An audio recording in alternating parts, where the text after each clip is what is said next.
Une idée lecture, justement et puis, du partage toujours avec, Louis Lefebvre. Bonsoir. Bonsoir. Vous êtes, l'auteur de ce second livre, Force et courage. Vous étiez venu il y a 2 ans pour, votre premier ouvrage et là vous avez, remis le couvert si vous me permettez l'expression. Ça parle, j'ai envie de dire encore un peu, de résilience, de courage. Vous racontiez comment, on passe à, les étapes d'une maladie et comment on s'en remet ou pas et comment, on en vit avec son entourage. Et là, vous avez, choisi d'écrire, des témoignages d'autres personnes. C'est tout à fait ça. Dans le premier livre, je racontais mon histoire, mon parcours avec le cancer. Et dans ce deuxième livre, j'ai voulu partager 6 histoires complètement différentes, même si la force et le courage les relient entre elles. Mais c'est un autre exercice, donc c'est quand même différent du premier, mais ça reste dans un thème un peu lourd, enfin pas le plus léger. Oui, oui. Il y a un entourage, on va dire une bienveillance, à avoir, même dans l'écriture. Comment vous avez, défini ces échanges, pardon? Ce sont des personnes qui vous ont raconté leur histoire. Comment elles sont venues à vous ou comment vous êtes allés, jusqu'à elles? Alors, il y a des personnes qui sont venues directement à moi pour me proposer et me parler de leur parcours de vie. Donc, Suite avec qui, à votre premier c'est ouvrage? ça exactement.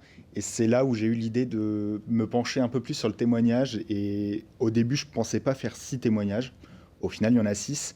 Après, je suis allé aussi voir des personnes, aller essayer d'interroger et de fouiller des parcours, des histoires dans des villes différentes, comme me raconte Axel avec l'histoire du Bataclan, qui est quand même une affaire connue en Oui, c'est France, ça. et Alors, pas que. c'est ce que j'allais dire. On peut quand même prendre, enfin, on peut citer les personnes, enfin les personnages, les témoignages, pardon.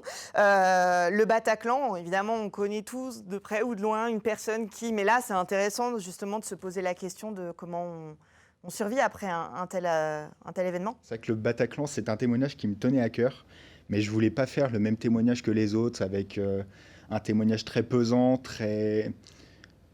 qui parle trop de sang, de crimes, et Mhm. vraiment de la journée et ce vendredi noir. Je voulais vraiment parler du De après, l'après, ouais. du comment ça se passe, comment il arrive à se reconstruire après la perte de sa meilleure amie. On voit que c'est pas très simple de se reconstruire après un événement comme celui-là. Finalement, il y a des parallèles, hein, dans cette, vision, enfin cet angle de l'après. Par exemple, il y a aussi, des parents d'une, jeune fille, handicapée qui est décédée et justement là encore on parle de, bah, comment on accompagne et comment après on survit pour ceux qui restent.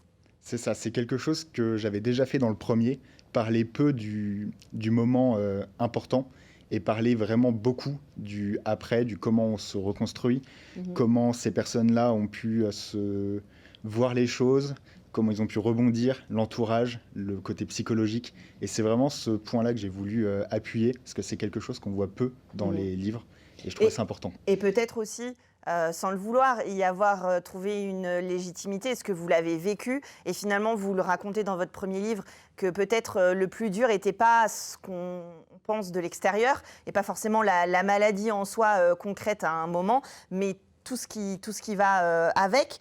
Il y a la question aussi du diagnostic. Vous parlez de Jules dans le livre qui est dépressif, qui serait HPI, il y a toujours ce passage, on va dire aussi, d'acceptation de la maladie ou de l'état dans lequel on est, et puis bah, du dialogue avec éventuellement le corps médical.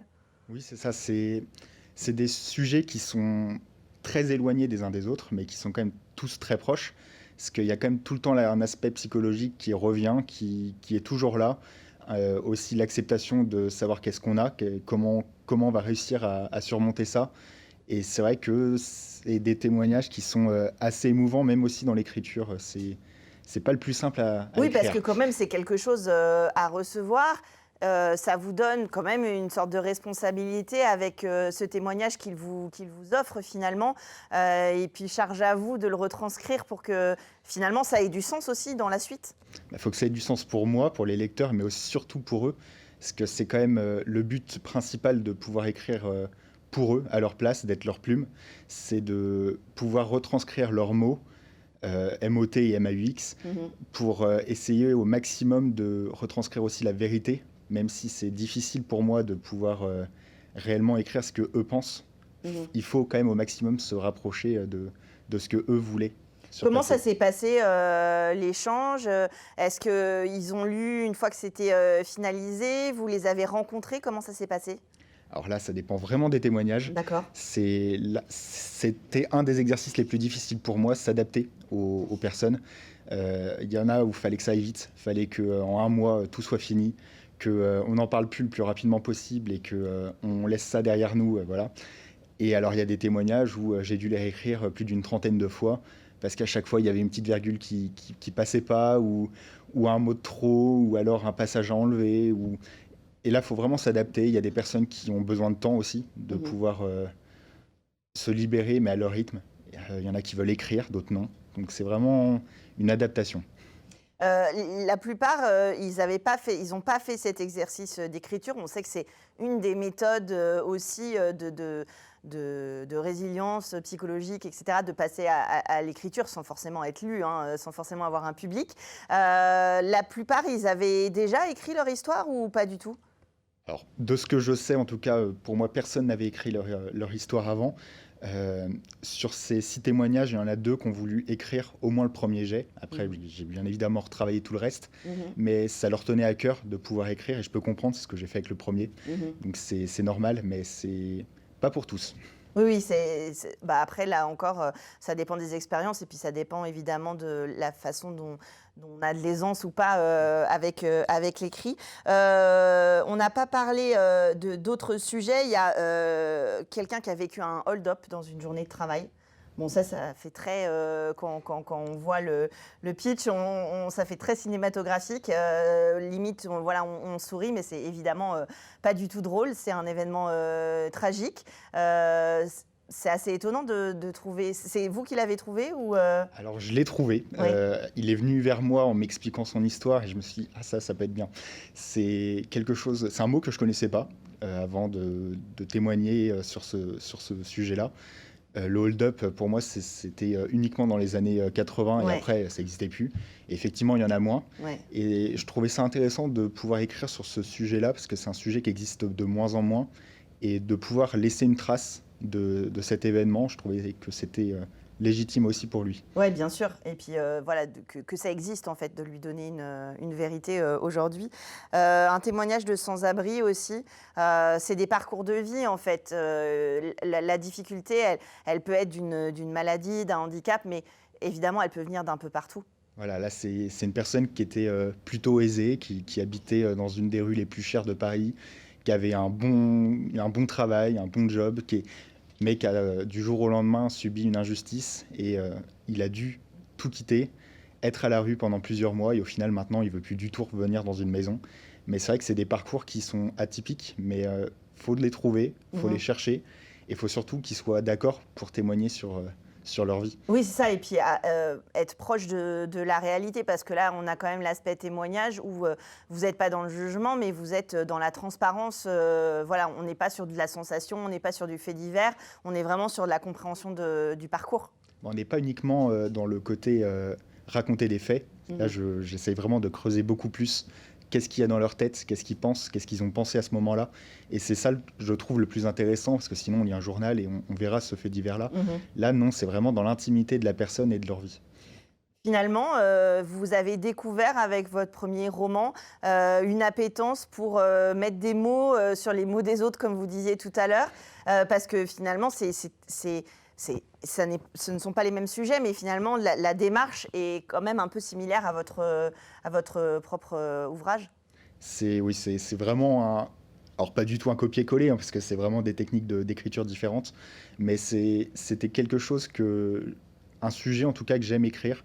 J'aime pouvoir apporter des choses à la lecture et pas simplement avoir une histoire un peu bateau où tout se passe bien. J'aime vraiment bien écrire sur des moments difficiles et des sujets qui ne sont pas forcément simples à traiter. Dans les témoignages que vous avez peut-être pas sélectionnés ou que vous avez pu avoir, est-ce que justement il y a des entourages de malades ou de personnes qui ont eu des difficultés dans leur parcours ou même éventuellement des personnes du milieu médical qui vous ont fait des retours sur les lectures de ces ouvrages? Alors, je tenais juste à préciser que sur les 6 témoignages, au total, il y en a eu plus de 15 qui ont été écrits. Ouais. Après, il n'y en a que 6 qui ont été sélectionnés, que ce soit les gens qui annulent au dernier moment ou même moi, Oui. où je me dis que ça ne va pas avec le reste des témoignages. Mais sinon, oui, des retours, j'en ai eu surtout des fondations Pierre et Marie Curie, donc à Paris et à Lyon, qui en ont commandé plus de 1000 pour les patients, les personnes, enfin l'entourage et aussi l'équipe médicale. Et je trouve que c'est bien d'avoir un livre qui puisse parler autant à des personnes malades qu'à des personnes qui ne le sont pas, qu'à une équipe médicale, mais aussi à des personnes qui sont sans abri, parce que des personnes sans abri ont lu mon livre. Et je trouve que c'est quelque chose qui est bien de pouvoir regrouper tout le monde, Bien sûr. alors que dans la vraie vie, ils ne se regrouperont pas. Exactement. Et puis là, vous avez finalement atteint votre but d'être un petit morceau peut-être de la thérapie ou du renaître après cette étape-là. Si ça peut soutenir des gens qui ont des difficultés dans des parcours similaires, j'imagine que ça serait gagné pour vous. Ça marche ou ça marche pas, hein, mais après, c'est sûr que ce serait mieux. En tout cas, au moins pour les 6 personnes qui ont témoigné, si ça peut leur apporter un plus et pouvoir aussi se dire que leur vie est écrite et que ça restera dans le temps, je pense que c'est quelque chose qui peut leur faire du bien aussi. On le retrouve en librairie. Force et courage. Est-ce que vous continuez ce travail d'écriture de témoignages? Qu'est-ce que vous allez produire dans les mois, les années à venir? Alors, étonnamment, j'arrête avec les témoignages, parce que c'est vrai que c'est un style d'écriture qui est quand même pas simple, même pour moi. Il faut vraiment que je m'adapte à eux, donc quand j'ai envie d'écrire, je peux pas forcément le faire. Donc je vais plutôt me tourner vers les romans. Après, je pense que je vais quand même avoir des sujets importants dans les romans, mais un peu plus de la fiction. Un peu plus de fiction, prendre un petit peu peut-être de recul et de légèreté dans l'écriture. Oui, vous n'êtes pas obligé de vous mettre tout sur le dos non plus. En tout cas, voilà, si vous avez... Alors, non, juste avant, je voudrais préciser que c'est Philippe Croison qui a fait votre préface. C'est, pour ceux qui ne le connaissent pas, un sportif amputé des 4 membres qui a quand même réussi à traverser la Manche, qui est toujours avec le sourire et qui a ce message-là justement de continuer et malgré tout ce qui peut nous arriver, vous l'avez rencontré? Oui, alors Philippe Croison est maintenant propriétaire de l'ancienne maison de famille, donc à quelques kilomètres de La Rochelle, et je trouvais que c'était peut-être la personne la plus apte à pouvoir écrire cette préface, parce que je pense que la force et le courage, il lui en fallait, et il lui en faut encore. Il a plus de bras, plus de jambes, mais il se bat quand même, il nage quand même, et je trouve que c'est un beau message de sa part de pouvoir préfacer ce livre. Bien sûr, et ça nous donne une raison supplémentaire de le lire. Force et courage, donc, par Louis Lefebvre. Merci d'être venu nous en parler sur le plateau. Une bonne idée de lecture que vous pouvez vous offrir ou offrir à vos amis, à votre famille. Comme vous l'avez entendu, c'est un livre qui se partage. On va parler de danse tout de suite dans Culturel. À tout de suite.